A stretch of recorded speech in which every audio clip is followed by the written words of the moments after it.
Naviguer au large dans la brise, c'est pour un barreur de haut niveau, lorsque le bateau gîte, choquer l'écoute de grand voile pour le remettre à plat.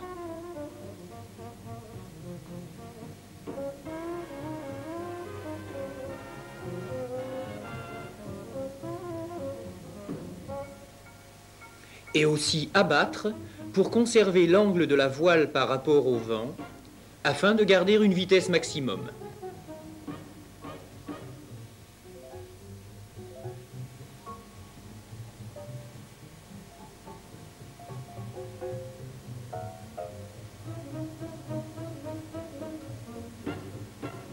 Sur une gîte, il s'agit donc de relâcher la tension sur l'écoute d'une main pendant que l'autre main tire sur la barre.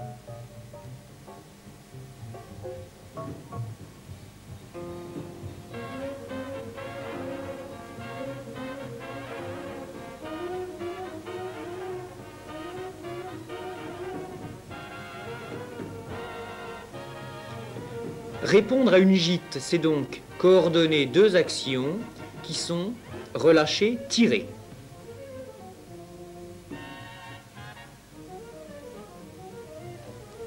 La coordination précise de relâcher, tirer et la finesse de ces deux actions est autorisée par l'immobilité du buste. Naviguer au large dans la brise, c'est aussi lorsque le bateau contre-gîte, border l'écoute de grand voile pour remettre le bateau à plat.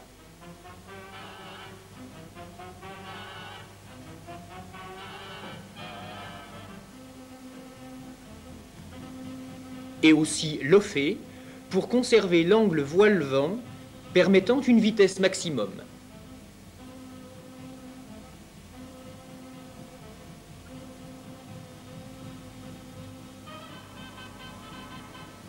Sur une contre-gîte, il s'agit donc de tirer d'une main sur l'écoute et de pousser de l'autre sur la barre.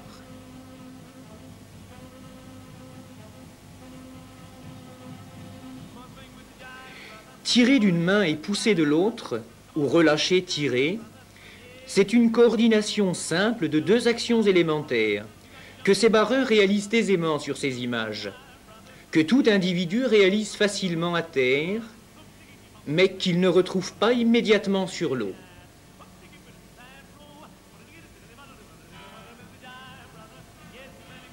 En général, sur un bateau, que se passe-t-il?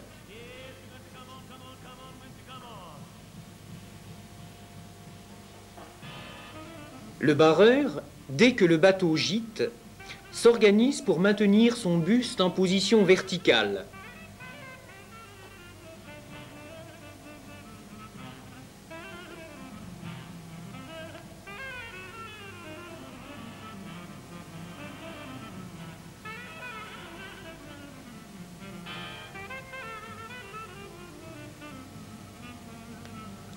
Ou bien se penche en arrière en emmenant la barre et l'écoute. Mais dans les deux cas, la barre et l'écoute sont utilisés comme point d'appui supplémentaire.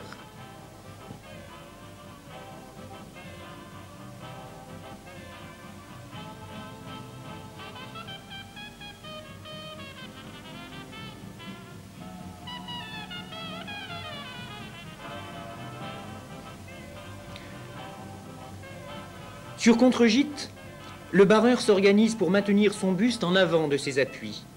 Il plonge alors brutalement dans le bateau en s'aidant de la barre et de l'écoute. Ou bien, le buste seul rentre dans le bateau, mais en perturbant l'action des mains sur les commandes.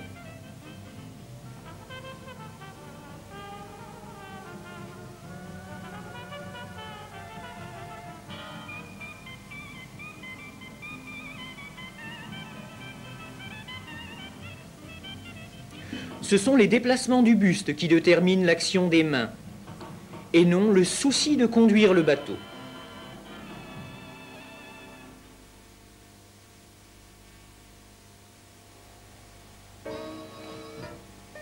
Les déplacements du buste n'ont finalement comme objet que la conservation de l'équilibre du barreur.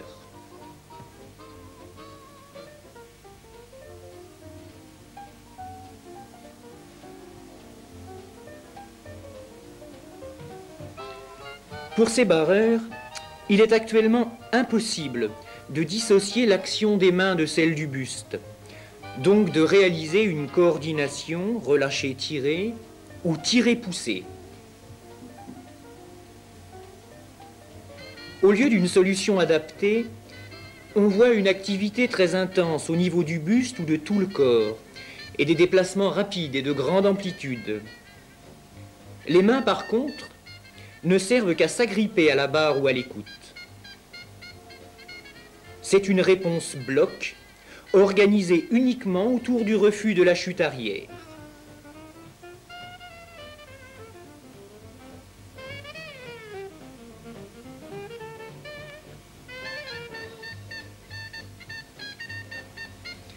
Ici, les deux mains agissent en coordination lorsque le buste est immobile. Et chaque action est réalisée correctement.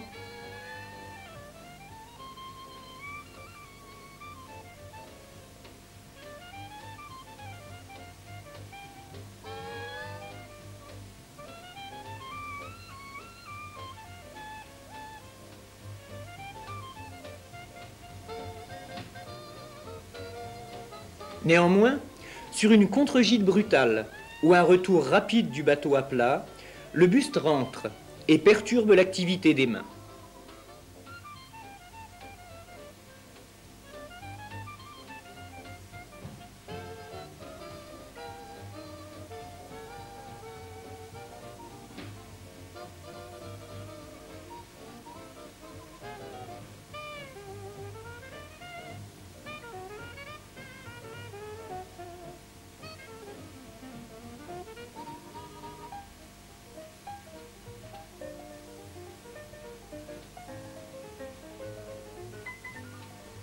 Sur une gîte, le barreur se penche en arrière, en emmenant la barre, mais en relâchant l'écoute.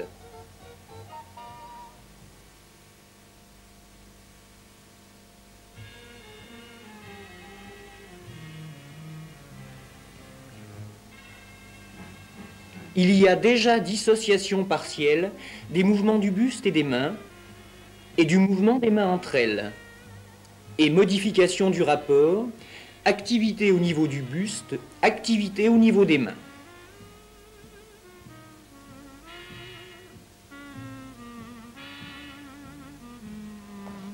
Relâcher, tirer ou tirer, pousser, cela semble fonctionner ici, et même se coordonner lorsque le buste du barreur est fixe.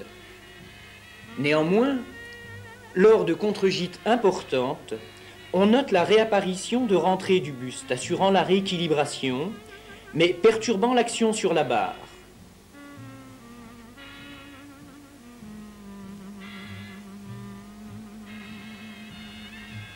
L'activité des mains sur la barre et l'écoute commence à prendre le pas sur les réactions posturales et à se différencier.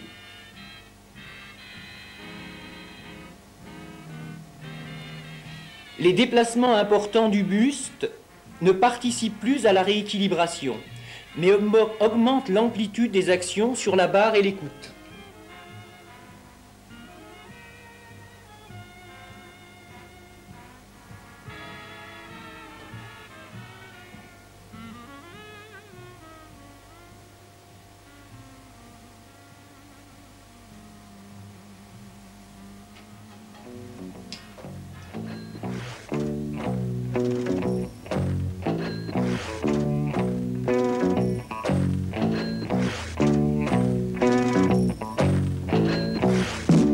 Le rapport activité du buste, activité des mains est dans ce cas complètement renversé. Quelles que soient les variations d'assiette du bateau, le buste en est totalement solidaire. Et sur ce support très stable, les mains exercent des actions constantes, très précises et coordonnées.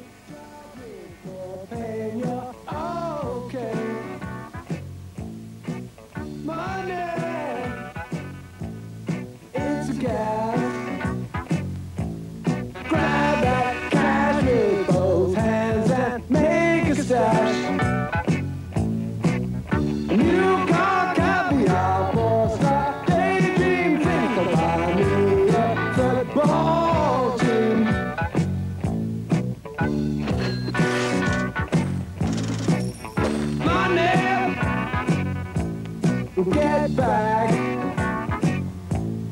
I'm all right, Jack. Keep your hands off of my stack. Money, it's a hit. Relâcher, tirer, tirer, pousser, parfaitement coordonnés, permettent un contrôle précis de l'assiette du bateau et de la voile. Traveling section, I think I need a lift jet.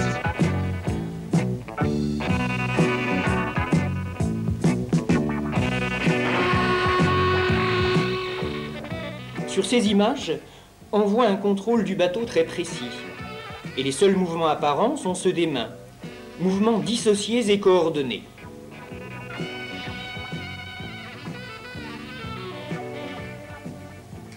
Sur certaines contre-gîtes, le buste rentre, mais ses déplacements sont compensés et ne perturbent pas l'activité des mains ou leur coordination.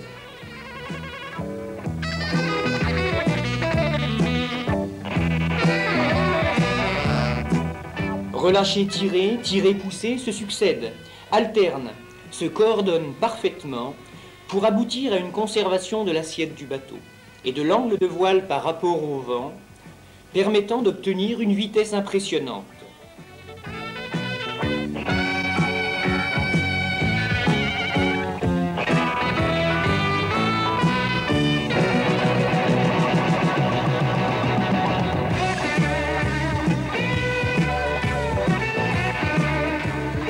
La stabilité et la vitesse de ce 4,70 dans la brise ne sont pas proportionnelles à l'activité apparente du barreur. À ce niveau, la seule activité visible est celle de la main agissant sur l'écoute. Il devient difficile d'isoler des réponses sur gîte ou contre gîte. L'immobilité du buste autorise une parfaite dissociation et coordination des mouvements rapides et de grande amplitude sur l'écoute et d'action précise et fine sur la barre.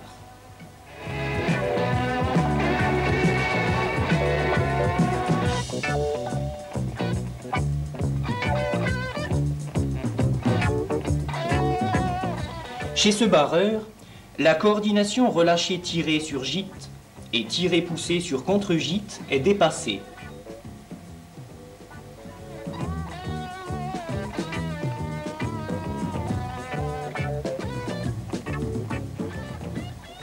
Elle devient sur contre-gîte, plonger en avant pour attraper et se pencher rapidement en arrière pour tirer, plus fort et plus vite avec une main, tout en poussant de l'autre.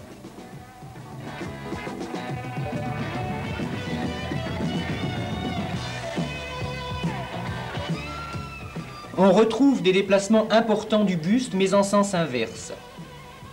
Ce déplacement du buste en arrière pour tirer sur l'écoute est rigoureusement compensé par le déplacement de la main qui agit sur la barre. Cette coordination nouvelle représente un niveau très élaboré de dissociation segmentaire, de compensation des déplacements et de coordination des actions.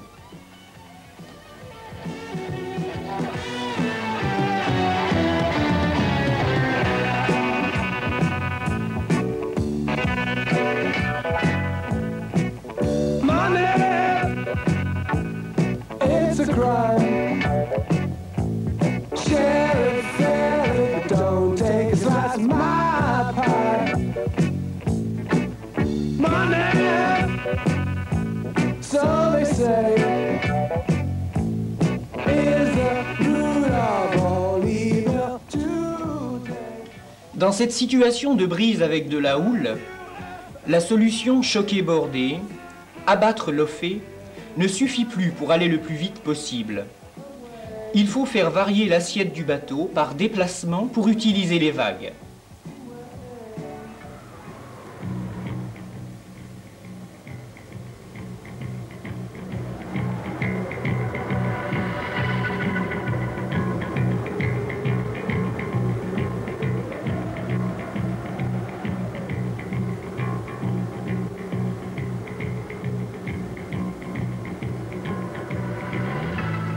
Voici les conseils donnés à l'équipe de France de voile par son entraîneur. Avancée de l'équipage. Barreur à cheval sur la barre d'écoute. L'avancée de l'équipier lorsque le bateau bascule au sommet de la vague. C'est lui qui le fait basculer en fait. Et l'équipier en travail incessant longitudinal. L'étrave ne doit pas décoller de l'eau ni enfourner. Il y a intérêt à avoir des listons antidérapants et antidérapants juste en avant du haut-bord. Voilà une bonne position là, en attendant que la ridée arrive. Tous les autres, y compris les barreurs qui sont derrière la barre d'écoute à ce moment-là, sont beaucoup trop reculés. Il faut aussi essayer sur le spi, lorsqu'il commence à dégonfler, un coup sec, pas ramener une grande traction d'écoute, mais un coup sec. Voilà, c'est mieux. Oui, c'est parti.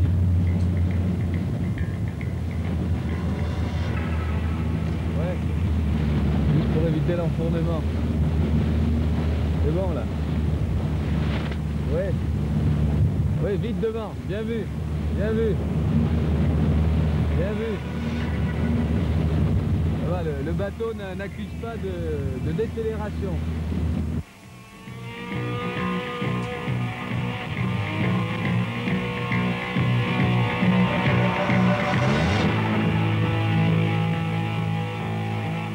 L'équipier se trouve confronté à un problème nouveau.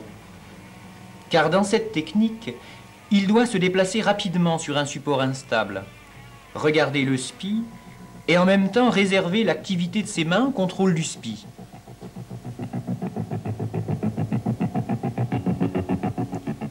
Quant au barreur, la coordination exigée devient relâcher-tirer ou pousser-tirer, tout en se déplaçant sur un support instable.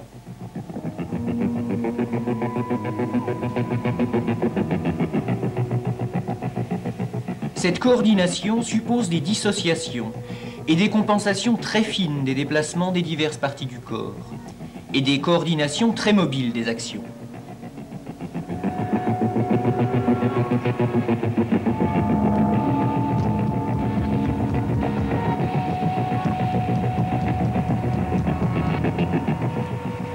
C'est la compétition qui oblige les champions à inventer en permanence des solutions de plus en plus fines.